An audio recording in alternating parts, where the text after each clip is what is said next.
Hi everyone, आइए आज की इस वीडियो में हम जनरल नॉलेज से रिलेटेड इंपॉर्टेंट क्वेश्चंस आज की इस वीडियो में डिस्कस करने वाले हैं, जो कि आपके सभी कम्पिटिटिव एग्जाम्स के लिए बेनिफिशियल होने वाला है। ठीक है, आज की इस वीडियो में हम भारत के राष्ट्रीय प्रतीक से रिलेटेड सारे क्वेश्चंस आज की इस वीडियो में डिस्कस करने वाले हैं। ठीक है, ये मेरा पार्ट 110 है। इससे पहले वाले सारे प्रीवियस पार्ट का लिंक आपको इसी वीडियो के डिस्क्रिप्शन में एक प्ले लिस्ट के रूप में लिंक अवेलेबल मिल जाएंगे। ठीक है, तो प्रीवियस पार्ट देखने के लिए लिंक जरूर चेक करें। ठीक है, तो चलिए आज की इस वीडियो को शुरू करते हैं। ओके, क्वेश्चन नंबर फर्स्ट की ओर आते हैं। ओके, क्वेश्चन नंबर फर्स्ट क्या है जी? क्वेश्चन नंबर फर्स्ट है हमारा, भारत का राष्ट्रीय ध्वज क्या है? ओके, यानी कि इंडिया का नेशनल फ्लैग का क्या नाम है? ठीक है, तो हमारे इस क्वेश्चन का करेक्ट आंसर हो जाएगा ऑप्शन नंबर ए। ओके, तिरंगा। तिरंगा जो है ये झंडा, ये भारत का क्या है? राष्ट्रीय ध्वज है। ओके, नेक्स्ट क्वेश्चन है, तिरंगे झंडे में कितने रंग होते हैं?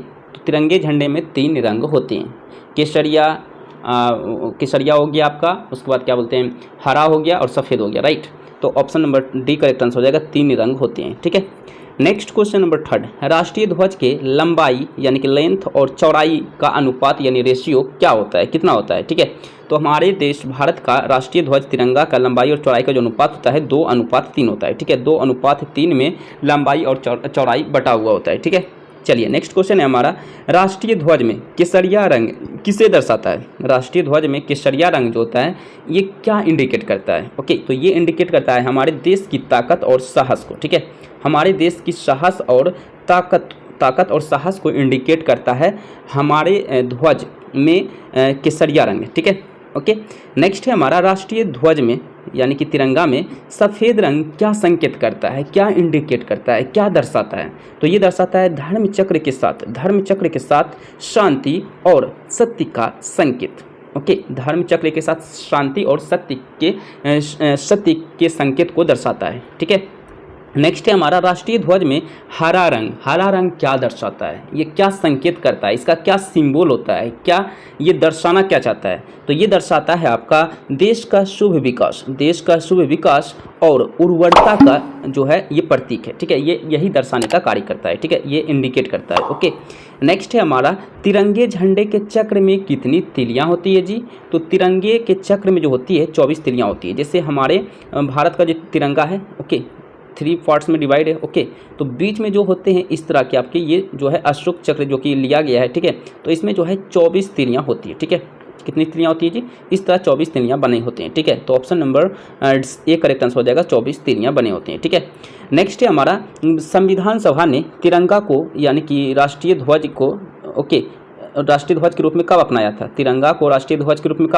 अपनाया था? ओके, तो भारतीय संविधान सभा ने 22 जुलाई 1947 को तिरंगा को जो है भारत का राष्ट्रीय ध्वज के रूप में अपना लिया था। ठीक है, चलिए नेक्स्ट क्वेश्चन है, भारत का राष्ट्रीय पक्षी का क्या नाम है? भारत का राष्ट्रीय नेशनल बर्ड क्या है?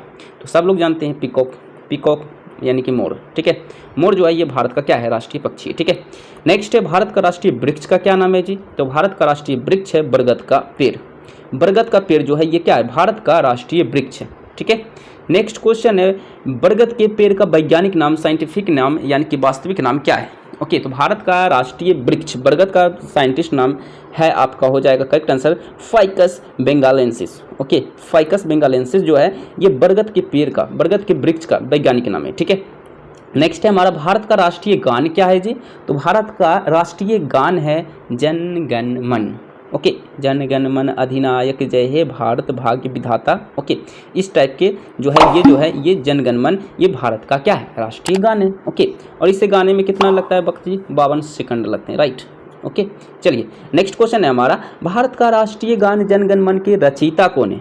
ये किसने लिखा था? ओके, तो इसके रचयिता है रविंद्रनाथ टैगोर जो है ये जनगण मन के रचयिता है यानी कि राष्ट्रीय गान के। ठीक है, नेक्स्ट है हमारा, भारत का राष्ट्रीय चिन्ह क्या है? भारत का राष्ट्रीय चिन्ह क्या है? तो अशोक चक्र जो है भारत का राष्ट्रीय चिन्ह है और ये हमारे राष्ट्रीय ध्वज तिरंगा में जो है यूज किया गया है। ठीक है, ओके, मैंने अभी आपको बताया था राष्ट्रीय ध्वज तिरंगा में जो है अशोक चक्र में जो कि 24 तिलियां इस तरह बने होते हैं। ठीक है, यूज किया गया है। ठीक है, नेक्स्ट है हमारा, भारत सरकार ने राष्ट्रीय चिन्ह को कब अपनाया था? तो राष्ट्रीय चिन्ह को भारत सरकार ने यानी कि संविधान सभा के द्वारा 1 जनवरी नहीं बल्कि 26 जनवरी 1950 को, ठीक है, option number D correct answer हो जाएगा। 26 जनवरी 1950 को भारत सरकार ने राष्ट्रीय चिन्ह को अपनाया गया था, ठीक है, ओके, यानी कि संविधान सभा के द्वारा, ठीक है। चलिए नेक्स्ट है हमारा सत्यमेव जयते शब्द कहाँ से लिया गया है। ये जो वर्ड है सत्यमेव जयते, ये वर्ड कहाँ से लिया गया है, तो ये लिया गया है मुंडकोपनिषद से, ठीक है, मुंडकोपनिषद से सत्यमेव जयते शब्द को ले लिया गया है, गॉट इट। नेक्स्ट है हमारा भारत का राष्ट्रीय पंचांग क्या है। भारत का राष्ट्रीय पंचांग है शक संवत, ओके, शक संवत जो है ये भारत का राष्ट्रीय पंचांग है, गॉट इट। नेक्स्ट है हमारा भारत का राष्ट्रीय पशु क्या है, ओके, नेशनल एनिमल क्या है, तो ये है बाघ यानी कि टाइगर। टाइगर क्या है जी, भारत का राष्ट्रीय पशु है, ओके। नेक्स्ट है बाघ का वैज्ञानिक नाम क्या है जी, बाघ का वैज्ञानिक नाम है आपका पैंथेरा टिग्रिस। पैंथेरा टिग्रिस ये बाघ का यानी टाइगर का साइंटिफिक नेम है, गॉट इट। नेक्स्ट है हमारा भारत की राष्ट्रीय नदी कौन सी है, ओके, भारत की राष्ट्रीय नदी जिसे पवित्र नदी भी कहा जाता है, गॉट इट, तो ये आपका है गंगा नदी, ओके। गंगा नदी क्या है, भारत का नेशनल रिवर है, इंडिया का नेशनल रिवर है, ठीक है। नेक्स्ट है हमारा भारत का राष्ट्रीय जलीय जीव क्या है जी, तो भारत का राष्ट्रीय जलीय जीव है आपका डॉल्फिन। डॉल्फिन जो है ये भारत का राष्ट्रीय जलीय जीव है, ओके। अच्छा, यहाँ पे सारे के सारे जो है मछली है, गॉट इट, सारे के सारे मछली है, लेकिन यहाँ पे व्हेल जो है ना, व्हेल ये मछली में नहीं आता है, इसे मैमल कहा जाता है, मैमल प्रजाति में आते हैं, ठीक है। बाकी ये सभी के सभी जो है मछली प्रजाति में आते हैं, लेकिन व्हेल जो है ये मछली प्रजाति में नहीं आते हैं, ओके, तो ये बात भी आप नॉलेज के लिए याद रखिएगा, ठीक है। भारत का राष्ट्रीय फल क्या है जी, तो भारत का राष्ट्रीय फल होता है आम। आम जो है भारत का क्या है जी, राष्ट्रीय फल है मैंगो, ओके। अच्छा, आम का वैज्ञानिक नाम भी बता दीजिए, ओके, तो आम का वैज्ञानिक नाम है मैंगीफेरा इंडिका। मैंगीफेरा इंडिका ये मैंगो का क्या है, साइंटिफिक नेम है, वैज्ञानिक नाम है, ठीक है। नेक्स्ट है भारत का राष्ट्रीय खेल का क्या नाम है। भारत का राष्ट्रीय खेल वो क्या है, तो वो है हॉकी। हॉकी क्या है, भारत का राष्ट्रीय खेल है, ओके। अच्छा, किस व्यक्ति को हॉकी के जादूगर के नाम से जाना जाता है, ये भी बता दीजिए।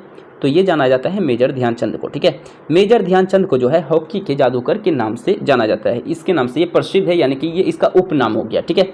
चलिए नेक्स्ट है हमारा राष्ट्रीय खेल दिवस कब मनाया जाता है, तो राष्ट्रीय खेल दिवस मनाया जाता है 29 अगस्त को। और ये किसके जन्मदिन के अवसर पर मनाया जाता है, तो हॉकी का जादूगर ध्यानचंद के जन्मदिन के शुभ अवसर पे जो है ये राष्ट्रीय खेल दिवस मनाते हैं, ठीक है। इसी दिन जो है 29 अगस्त को ही ध्यानचंद, मेजर ध्यानचंद का जो है जन्म हुआ था, ओके।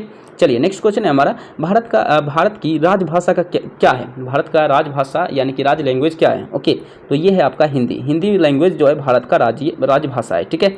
चलिए नेक्स्ट क्वेश्चन है भारत का राष्ट्रीय धरोहर पशु क्या है। भारत का राष्ट्रीय पशु तो आप जानते हो बाघ है, ओके, टाइगर है, लेकिन यहाँ पे धरोहर पशु की बात हो रही है, तब हो जाएगा एशियाई हाथी, ठीक है। एशियाई हाथी जो है ये भारत का राष्ट्रीय धरोहर पशु है, ओके। नेक्स्ट है भारत का राष्ट्रीय गीत क्या है जी। भारत का राष्ट्रीय गीत जो कि वंदे मातरम है, ओके, वंदे मातरम, ओके, सुजलाम सुफलाम इसी तरह है, ठीक है। तो ये आपका है वंदे मातरम, ठीक है। नेक्स्ट है भारत का राष्ट्रीय गीत जो कि है वंदे मातरम, इसके रचयिता कौन है, इसके लेखक राइटर कौन है, तो ये है आपका बंकिम चंद्र चटर्जी, ठीक है। बंकिम चंद्र चटर्जी जो है राष्ट्रीय गीत वंदे मातरम के लेखक है, और राष्ट्रीय गान के लेखक है रविन्द्रनाथ टैगोर, ठीक है, ओके। तो आज की इस वीडियो में हमने भारत के राष्ट्रीय प्रतीक से रिलेटेड 30 इंपॉर्टेंट क्वेश्चंस मैंने डिस्कस किए हैं, जो कि आपके सभी कम्पिटिटिव एग्जाम्स के लिए बेनिफिशियल होने वाला है, ठीक है। तो आज के लिए इतना ही, वीडियो को लाइक करें, चैनल को सब्सक्राइब करें, मिलते हैं नेक्स्ट वीडियो में। So thank you.